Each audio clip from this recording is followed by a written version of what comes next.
Emily Jayne here. Welcome to my November favourites. I know we've missed a couple of months. I'm really sorry. Just October and September were really crazy for me from a work point of view. Autumn winter season, I had loads of styling stuff to do, which is brilliant. It's probably my busiest year ever. And I did loads of vlogging, so hopefully you've been enjoying that. But obviously it meant that I haven't had chance to just kind of sit down and talk to you like this. So with no further ado, let's get into it. Here are a few favourite things of mine from the last, well, I say month, couple of months maybe. From beauty, fashion, homeware, gaming, all of those sorts of things. Let's crack on. So, first up, beauty. Got a few here for you this month. I have been a little shopping happy maybe. Oops. But first things first, I've been wanting to try eyeshadow sticks forever. I think I did a Friday 5 on my blog about them, God, like maybe even last year. Everyone's talking about them and I wanted to give them a go. And then I noticed that Makeup Forever opened a store in Debenhams in the Bullring. I think it was only their second store in the UK, which is brilliant. I think I spoke about the HD foundation last time I did a favourites video. If not, I've definitely done a review of it, so I'll put a link to that there. But I spotted that they had some fantastic looking eyeshadow sticks, so I bought one.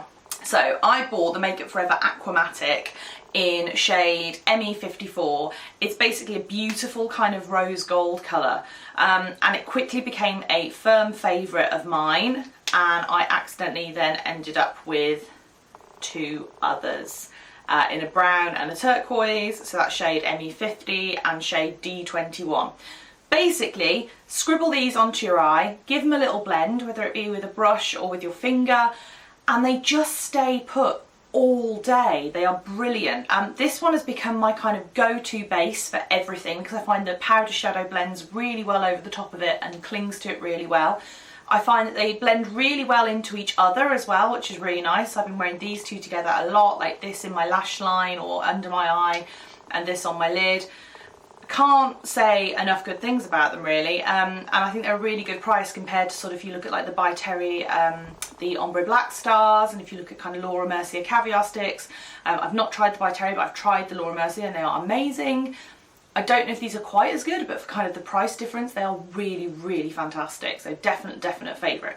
Next up in beauty, for the first time in a long time, lipstick. I was kind of seduced by the beautiful L'Oreal advert for their limited edition kind of La Vie en Rose pinks, with each of their kind of representative sort of actresses and models having their own shade. And I went out and I nabbed Naomi's Delicate Rose, which is this one, and Blake, which is a coral pink. They describe it as a coral pink. I would describe it more as sort of a flamingo, really bright, peony sort of pink. It's what I'm wearing on my lips now. I personally would say coral is more on the side of an orangey shade, and Naomi's Delicate Rose I actually think is quite warm for a rose as well. So I don't know whether the names are the best, but the shades are amazing. My lips have been behaving a little bit better recently. I have no idea why, don't ask me why, I've not done anything differently, but they are allowing me to wear lipstick more often. Hooray! I love Blake. It's a brilliant, really bright pink colour. It's something that's been sort of missing from my kind of lipstick wardrobe, if you like. And I also love this nude colour. It's a great everyday colour without being too pale on me. They are a velvet matte texture, which is great because it's kind of matte, but especially with my lips being quite dry at the moment, it's not a super shiny finish, but it feels quite creamy. It feels quite moisturising. It's very, very comfortable to wear all day. They're not a super high impact colour. I have got a lip pencil on under this, but they're great for a wash of colour during the day. So yeah, brilliant daytime lipstick. And the last makeup one is actually a bit of a kind of oldie and a goodie, but I just needed to say it. I needed to tell you about it again. I've banged on about it before, but if there's anyone new watching my channel, I know I've got some new subscribers. Hi, thank you. Then my favourite mascara of all time is YSL Baby Doll. It's amazing. And I veered off, did a bit of their reeling, and just have come back to Baby Doll again. I wear it in the brown shade. They have a wide range of shades of colour available, which I love because, again, I'm a colour girl. I don't like wearing black mascara. I've only worn the brown, but I know they do it in a navy and a green as well, which are things that I'd be quite keen to try. These colours are great for kind of enhancing your eye colour, just being a little bit less harsh than black basically. It's really good, quite high impact. It gives you kind of nice spidery sort of 60s style lashes, which I really like. Unlike their real, it actually comes off at the end of the day as well. So I don't find it smudges, I find it stays put, but then when you try and take it off, it's not kind of dragging on your eyes. And I have loved the finish of their reel, but even my waterproof eye makeup remover, and I know this is a problem a lot of people have, I'm really dragging at my eyes to try and get it off, so I'm just wearing it less often because of that. So absolutely my go-to mascara is YSL Baby Doll. I've come back to it. I'm so glad that we are reunited. Also in beauty, I have been on a bit of a foundation kick recently. My skin hasn't been so great. I don't know if it's like the changing of the seasons, but I've been really spotty. And I recently got a sample of Vichy Dermablend. I thought I'll give it a go. I'd heard of it, and I know that it's not even with the makeup in Boots when you try and look for it. It's actually with the skincare. It's designed as a very high coverage foundation for people with scarring, people with acne, rosacea, birthmarks, for covering tattoos, all of those sorts of things. I thought I'd give it a go because I'd seen it in a Lisa Eldridge video for covering up acne. And it's brilliant. I'm wearing it right now. It is super high coverage. And I found it took a bit of experimenting to find the best way to apply it, and I found the best way for me to apply it was actually to blend it with my Beauty Blender sponge, and just dab it on. I don't wear it all over my face very often. I have done on a night out and it gave me like a super like porcelain doll effect.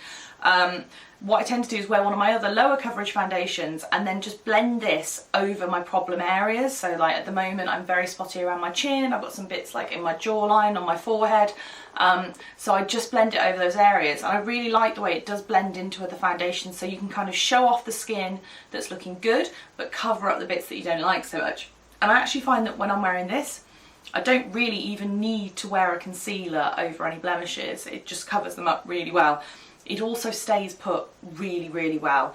I've been using just a kind of translucent powder to set it. There is a powder available from Vichy to set it with as well, which I've not tried, but I may well be giving that a go. I have found that when I wear it all day or all night for quite a few hours, when we're getting on for like 10, 12 hours, it can go a little bit cakey in areas and just needs a little bit of titivating in the loos, so to speak. But do you know what? For the kind of coverage and confidence that it can give people, I'm pretty impressed with it. It's also a much better price point than a lot of the full coverage foundations that I've been trying recently. I have the Yoganda Relax Body Oil. I had a hand and arm massage with this at Harvey Nichols at their scent evening a few weeks ago. You may have seen my vlog about it. I also have had a post on my blog.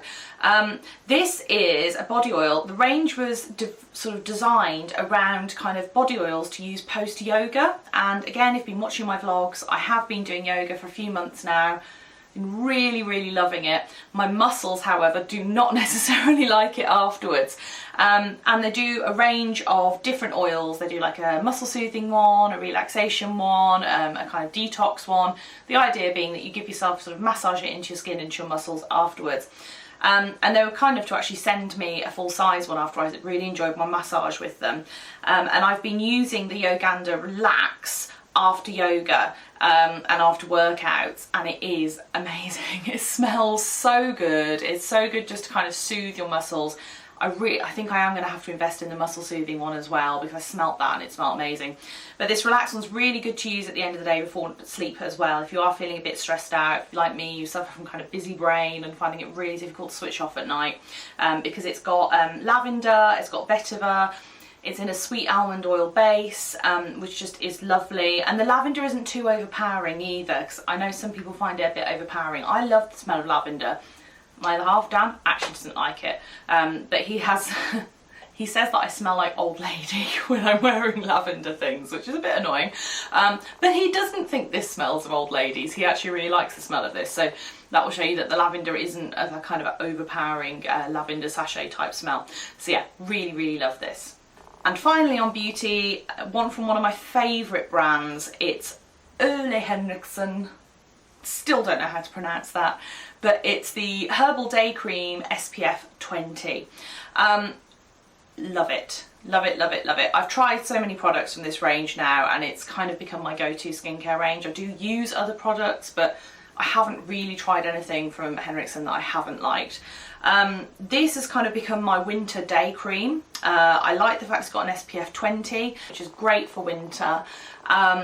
And it's just a really nice moisturiser. It smells fantastic. It's got antioxidants in it, so it's anti-aging. I am 31 now. That is something I look for in my skincare. And I just feel like it gives my skin a really nice boost, and it's really fresh in the morning for me to then apply my makeup over the top. Right, on to other subjects. So, fashion. Favourites this month. Well, one of them is actually this playsuit that I'm wearing now.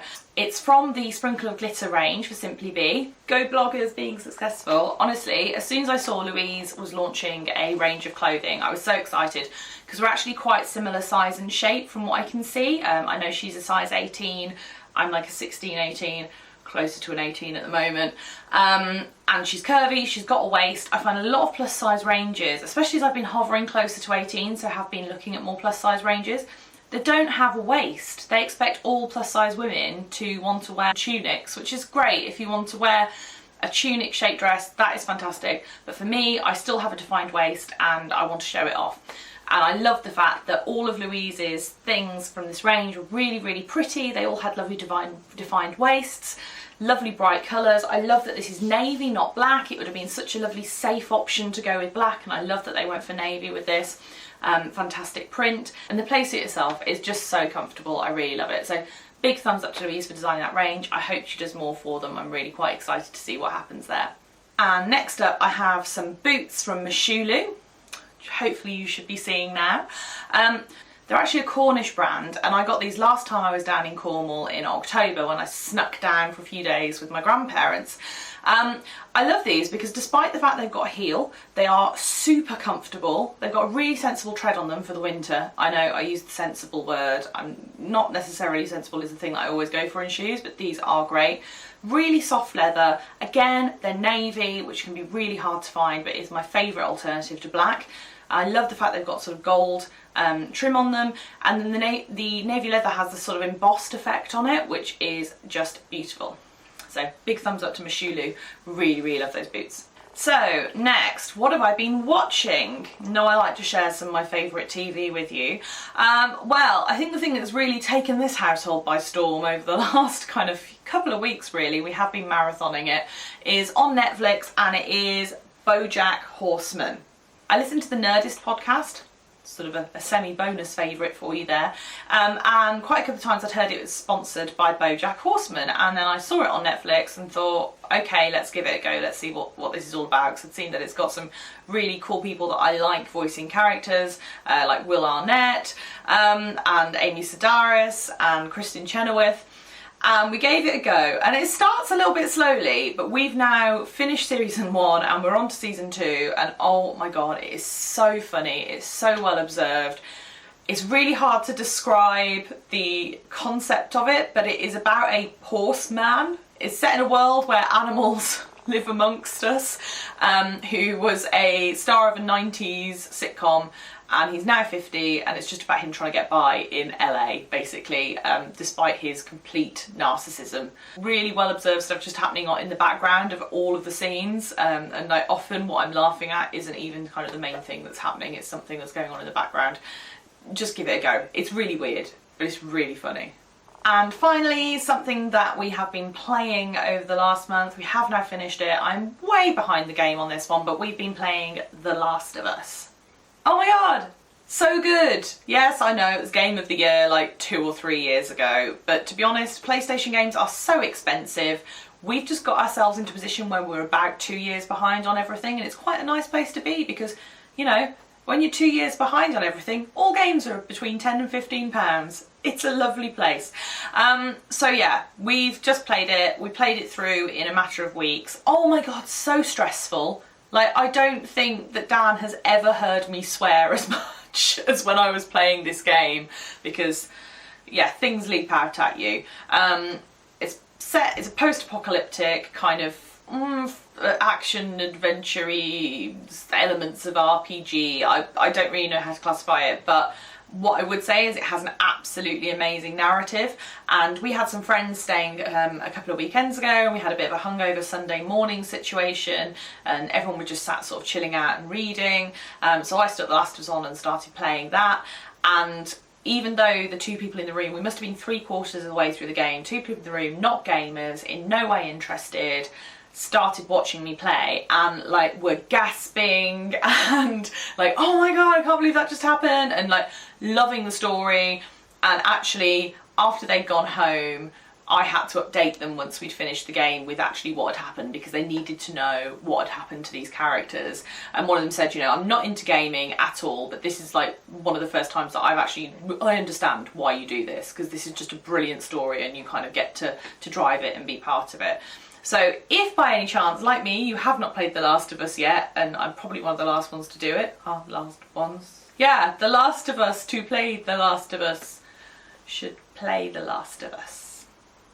So that's it for my November favourites. Thank you so much for watching. I'll leave loads of information if you're watching this on YouTube down in the info bar where else to find me. Please do subscribe to my channel if you want to hear more of me chatting and just generally enjoying life in Birmingham in the UK. Also, I've started Snapchatting, so follow me on Snapchat because I'm not too old for Snapchat. I'd like to see more people in their 30s sharing their stories and snapping, and see, I know all the lingo, but it's really good fun, so follow me on there too. Thanks for watching, guys. I'll see you next month.